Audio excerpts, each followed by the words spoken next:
India's voter base has reached 99.1 crore and is approaching the 100 crore mark as per the Election Commission. The revised roll shows increased youth participation with 21.7 crore voters in the 18 to 29 age group.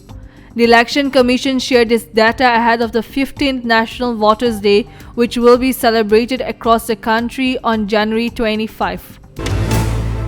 Manipur Chief Minister N. Biren Singh today said that the state on its eastern side has been facing illegal infiltration problems from Myanmar, adding an alert is also being maintained in the state's western as well as southern regions to block the illegal entry of people from the neighboring country. The Chief Minister said that Manipur has an interstate border 204 km with Assam. He said that Assam along with Tripura have also been facing infiltration problems from Bangladesh.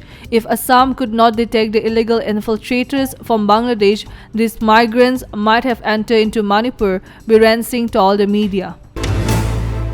Speaking on the law and order situation in Bihar, RJD leader Tejasvi Yadav said, "Law and order in Bihar have become a criminal disorder. The Chief Minister Nitish Kumar is providing shelter to the criminals. Nitish is not only sheltering them but also providing support to criminals.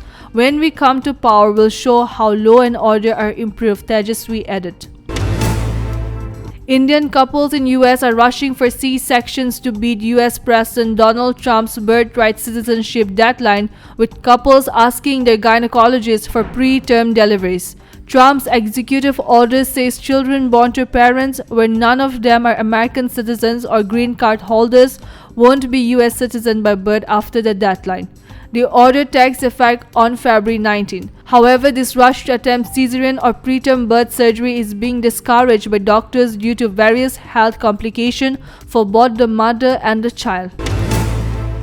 World number 1 Belarus tennis player Aryna Sabalenka defeated Spain's Paula Badosa in the Australian Open semi-final today. She won with a scoreline of 6-4, 6-2, reaching the final round of the tournament for the third straight time. The two-time defending champion had described Badosa as her best friend, saying, "It's tough to play your best friend."